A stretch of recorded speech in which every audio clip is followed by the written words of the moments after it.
ਬਹੁਤ ਸਾਰੇ ਜਿਹੜੇ ਮੁਲਕ ਆ ਉਹ ਇਸ ਦਾ ਜਿਹੜੀ ਹੀਟ ਆ ਉਹ ਚੱਲ ਰਹੇ ਹੈਗੇ ਆ।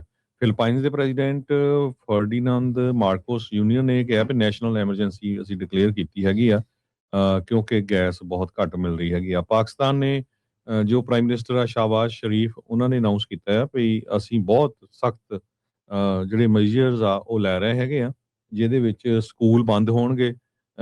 ਅੱਧੀ ਪਾਪੂਲੇਸ਼ਨ ਤੇ ਪ੍ਰਾਈਵੇਟ ਸੈਕਟਰ EMPLOYEES ਨੂੰ ਇਹ ਕਿਹਾ ਗਿਆ ਵੀ ਘਰਾਂ ਤੋਂ ਹੀ ਕੰਮ ਕਰੋ, ਗੈਸ ਨੂੰ ਨਾ ਯੂਜ਼ ਕਰੋ। ਸ਼੍ਰੀਲੰਕਾ ਨੇ ਇਦਾਂ ਦਾ ਸਿਸਟਮ ਯੂਜ਼ ਕੀਤਾ ਹੈ ਵੀ ਉਹਨਾਂ ਨੂੰ ਸਪੈਸੀਫਿਕ ਦਿਨ ਦਿੱਤੇ ਗਏ ਵੀ ਇਸ ਦਿਨ ਆ ਕੇ ਤੁਸੀਂ ਜਿਹੜੀ ਆ ਗੈਸ ਲੈ ਸਕਦੇ ਹੈਗੇ ਰਜਿਸਟ੍ਰੇਸ਼ਨ ਬੇਸ ਦੇ ਉੱਤੇ। ਇੰਡੋਨੇਸ਼ੀਆ ਦੇ ਪ੍ਰੈਜ਼ੀਡੈਂਟ ਸੁਬਿਆਂਤੋ, ਉਹਨਾਂ ਨੇ ਇਹ ਕਿਹਾ ਵੀ ਅਸੀਂ ਕੋਲ ਪ੍ਰੋਡਕਸ਼ਨ ਜਿਹੜੀ ਆ ਆਪਣੇ ਮੁਲਕ ਦੀ ਇਨਕਰੀਜ਼ ਕਰਨ ਜਾ ਰਹੇ ਹਾਂ। ਗ੍ਰੀਕ ਦੇ ਪ੍ਰਾਈਮ ਮਿਨਿਸਟਰ ਮਿਟਸੋ ਟਾਕਿਸ ਜੋ ਹੈਗੇ ਆ, ਉਹਨਾਂ ਨੇ ਇਹ ਕਿਹਾ ਵੀ ਅਸੀਂ ਸਬਸਿਡੀਜ਼ ਦੇਣ ਜਾ ਰਹੇ ਹਾਂ, ਖਾਸ ਕਰਕੇ ਫਿਊਲ ਤੇ ਜਿਹੜੇ ਫਰਟੀਲਾਈਜ਼ਰਸ ਹੈਗੇ ਆ ਉਹਨਾਂ ਨੂੰ, ਤਾਂ ਕਿ ਜਿਹੜਾ ਆ ਇਹ ਜਿਹੜੀ ਹੀਟ ਆ ਲੋਕਾਂ ਦੇ ਉੱਤੇ ਨਾ ਹੋਵੇ।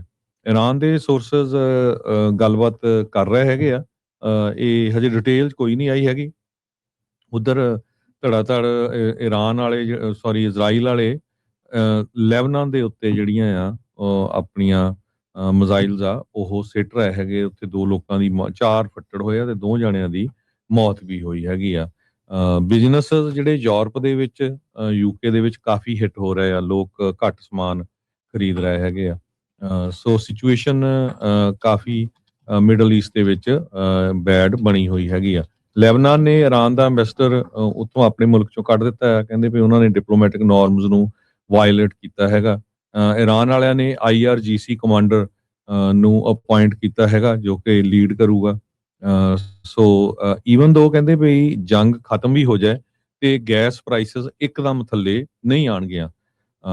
ਤੇ ਇਜ਼ਰਾਈਲ ਨੇ ਇਰਾਨ ਦੇ ਡਿਫੈਂਸ ਮਿਨਿਸਟਰੀ ਨੂੰ ਵੀ ਹਿੱਟ ਕੀਤਾ ਹੈਗਾ ਤੇ ਕਹਿੰਦੇ ਅਸੀਂ ਆਉਣ ਵਾਲੇ ਸਮੇਂ 'ਚ ਵੀ ਇਸੇ ਤਰ੍ਹਾਂ ਹਿੱਟ ਕਰਦੇ ਰਹਾਂਗੇ। Air strike Iran back forces ਨੇ ਇਰਾਕ 'ਚ ਕੀਤੀ ਆ, ਜਿਹਦੇ ਨਾਲ 15 ਲੋਕਾਂ ਦੀ ਜਿਹੜੀ ਮੌਤ ਹੋਈ ਹੈਗੀ ਆ। ਸੋ UAE ਦਾ ਜਿਹੜਾ ਐਨਰਜੀ ਦਾ ਹੈਡ ਆ, ਉਹਨਾਂ ਨੇ ਇਹ ਕਿਹਾ ਵੀ ਜਿਹੜੀ ਸਟੇਟ ਆਫ ਹਾਰਮੋਜ਼ ਆ ਉਹਨੂੰ ਬੰਦ ਕਰਨਾ ਇੱਕ ਤਰ੍ਹਾਂ ਨਾਲ ਇਕਨੋਮਿਕ ਟੈਰਰਿਜ਼ਮ ਹੈਗਾ ਆ। ਤੇ ਜੋ ਮਿਡਲ ਈਸਟ ਦੇ ਬਹੁਤ ਸਾਰੇ ਮੁਲਕ ਆ ਉਹ ਕਹਿੰਦੇ ਆ ਵੀ ਇਰਾਨ ਦੇ ਉੱਤੇ ਐਕਸ਼ਨ ਲੈਣਾ ਚਾਹੀਦਾ ਹੈਗਾ ਆ। ਸੋ ਗਲੋਬਲ ਪ੍ਰਾਈਸ ਮੈਂ ਤੁਹਾਨੂੰ ਪਹਿਲਾਂ ਵੀ ਦੱਸਿਆ ਸੀ $100 ਤੋਂ ਉੱਪਰ ਜਿਹੜੀ ਬੈਰਲ ਦੀ ਚਲੇ ਗਈ ਹੈਗੀ ਆ, ਤੇ ਕਾਫੀ ਜ਼ਿਆਦਾ ਜਿਹੜਾ ਨੁਕਸਾਨ ਆ ਉਹ ਇਜ਼ਰਾਈਲ 'ਚ ਵੀ ਹੋਇਆ ਤੇ ਇਰਾਨ ਦੇ ਵਿੱਚ ਵੀ ਹੋਇਆ। ਜੀ, ਸਾਊਦੀ ਅਰੇਬੀਆ ਇਹ ਹੁਣ ਮੰਗ ਕਰ ਰਿਹਾ ਵੀ ਕਹਿੰਦੇ ਵੀ ਇਰਾਨ ਦੀਆਂ ਜਿਹੜੀਆਂ ਮਿਜ਼ਾਈਲ ਦੀਆਂ ਕੈਪੇਬਿਲਿਟੀਜ਼ ਆ, ਜੋ ਉਹਨਾਂ ਦੀ ਸ਼ਮਤਾ ਆ, ਉਸ ਨੂੰ ਡੀਗ੍ਰੇਡ ਕੀਤਾ ਜਾਵੇ ਲੜਾਈ ਖਤਮ ਹੋਣ ਤੋਂ ਪਹਿਲਾਂ। ਸਾਊਦੀ ਅਰੇਬੀਆ ਅੱਜ ਕਤਰ ਦੇ ਜਿਹੜੇ ਫੋਰਨ ਮਿਨਿਸਟਰ ਆ, ਉਹਨਾਂ ਨੇ ਇੱਕ ਪ੍ਰੈਸ ਕਾਨਫਰੰਸ ਕਰਦੇ ਹੋਏ ਕਿਹਾ ਵੀ ਰੀਜਨਲ ਕੋਐਗਜ਼ਿਸਟੈਂਸ ਬਹੁਤ ਜ਼ਰੂਰੀ ਹੈਗੀ ਆ, ਵੀ ਸਾਰਿਆਂ ਨੂੰ ਮਿਲ ਜੁਲ ਕੇ ਇਕੱਠੇ ਰਹਿਣਾ ਜਿਹੜਾ ਉਹ ਚਾਹੀਦਾ ਆ। ਇਰਾਨ ਨੇ ਇਹ ਕਿਹਾ ਸੀਗਾ ਵੀ ਤੁਸੀਂ ਅਮਰੀਕੀ ਅੱਡੇ ਇੱਥੋਂ ਕੱਢ ਦਿਓ, ਅਸੀਂ ਤੁਹਾਡੇ ਤੇ ਹਮਲਾ ਨਹੀਂ ਕਰਦੇ।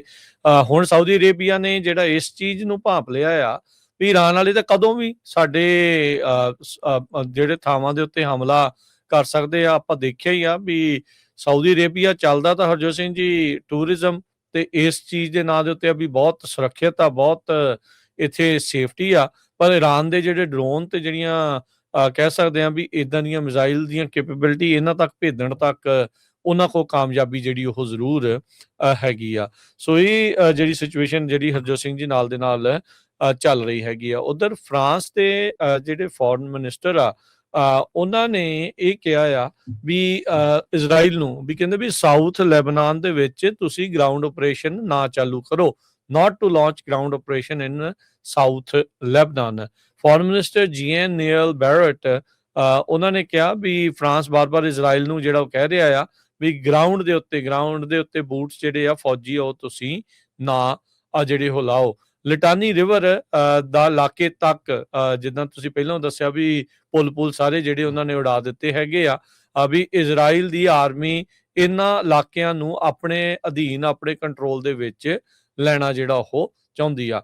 ਉਧਰ ਇੰਡੀਆ ਦੇ ਪ੍ਰਧਾਨ ਮੰਤਰੀ ਮੋਦੀ ਤੇ ਪ੍ਰੈਜ਼ੀਡੈਂਟ ਟਰੰਪ ਆ, ਉਹਨਾਂ ਦੀ ਆਪਸ ਦੇ ਵਿੱਚ ਗੱਲਬਾਤ ਜਿਹੜੀ ਉਹ ਹੋਈ ਆ ਤੇ ਕਹਿੰਦੇ ਉਹਨਾਂ ਨੇ ਸਟੇਟ ਆਫ ਹਾਰਮੋਜ਼ ਨੂੰ ਲੈ ਕੇ ਡਿਸਕਸ ਕੀਤਾ ਆ। ਇੰਡੀਆ ਦੇ ਵਿੱਚ LPG ਦੇ ਗੈਸ ਦੀਆਂ ਪ੍ਰਾਈਸਾਂ ਤੇ ਉੱਤੇ, ਤੇਲ ਦੀਆਂ ਕੀਮਤਾਂ ਦੇ ਉੱਤੇ ਜਿੱਦਾਂ ਇੱਥੇ ਲੋਕਾਂ ਦਾ ਹਾਲ ਮੰਦਾ ਹੋਇਆ ਪਿਆ ਆ। ਸੇਮ ਉਸੇ ਤਰੀਕੇ ਦੇ ਨਾਲ ਇੰਡੀਆ ਵਾਲਿਆਂ ਦਾ ਵੀ ਹਾਲ ਉਸ ਦੇ ਵਿੱਚ ਮੰਦਾ ਹੋਇਆ ਆ। ਕਹਿੰਦੇ ਵੀ ਐਕਸ ਦੇ ਉੱਤੇ ਪੋਸਟ ਕੀਤੀ ਆ, ਟਵਿੱਟਰ ਦੇ ਉੱਤੇ, ਜਿਹੜੇ ਯੂਐਸ ਦੇ ਐਨਵਾਏ ਆ ਇੰਡੀਆ ਨੂੰ, ਸਰਜੀਓ ਗੌਰ, ਕਹਿੰਦੇ ਵੀ ਦੋਨਾਂ ਲੀਡਰਸ ਦੇ ਆਪਸ ਦੇ ਉੱਤੇ ਫੋਨ ਤੇ ਗੱਲਬਾਤ ਕੀਤੀ ਹੈ। ਕਹਿੰਦੇ ਵੀ ਫਸਟ ਨੋਨ ਕਾਲ ਆ ਯੂਐਸ ਤੇ ਇਜ਼ਰਾਈਲ ਦੇ ਦਰਮਿਆਨ 28 ਫਰਵਰੀ ਤੋਂ ਬਾਅਦ ਦੇ ਵਿੱਚ। ਕਹਿੰਦੇ ਵੀ ਮੋਦੀ ਨੇ ਕਿਹਾ ਵੀ ਅਸੀਂ ਡੀ-ਐਸਕੇਲੇਸ਼ਨ ਤੇ ਪੀਸ ਐਟ ਦੀ ਅਰਲੀਐਸਟ ਉਸ ਦੀ ਮੰਗ ਜਿਹੜੀ ਉਹ ਕਰਦੇ ਆ, ਉਸ ਦੇ ਵੱਲ ਨਾ ਓਪਨ, ਸਿਕਿਉਰ ਤੇ ਐਕਸੈਸਿਬਲ ਜਿਹੜਾ ਕਹਿੰਦੇ ਵੀ ਹੋਲ ਵਰਲਡ ਦੇ ਲਈ ਜਿਹੜਾ ਸਟੇਟ ਆਫ ਹਾਰਮਜ਼ ਆ ਉਹ ਹੋਣਾ ਚਾਹੀਦਾ ਆ। ਸੋ ਕਹਿ ਸਕਦੇ ਆ ਵੀ ਇੰਡੀਆ ਦੇ ਲਈ ਵੀ ਸਟੇਟ ਆਫ ਹਾਰਮਜ਼ ਇਸ ਲਈ ਅਹਿਮ ਆ ਵੀ ਉੱਥੋਂ LPG ਤੇ ਜਿਹੜੀਆਂ ਤੇਲ ਆ, ਕੱਚਾ ਤੇਲ ਆ, ਉਹ ਵੱਡੀ ਮਾਤਰਾ ਦੇ ਵਿੱਚ ਉਹਨਾਂ ਪੋਰਟਸ ਦੇ ਜ਼ਰੀਏ, ਉਸ ਸਮੁੰਦਰੀ ਰਾਹ ਦੇ ਜ਼ਰੀਏ ਜਿਹੜਾ ਆਉਂਦਾ ਆ, ਜਿਸ ਕਰਕੇ ਖਾਸੀ ਉਹਨਾਂ ਨੂੰ ਦਿੱਕਤ ਦਾ ਜਿਹੜਾ ਉਹ ਸਾਹਮਣਾ ਕਰਨਾ ਪੈ ਰਿਹਾ ਹੈਗਾ ਆ। ਜੀ।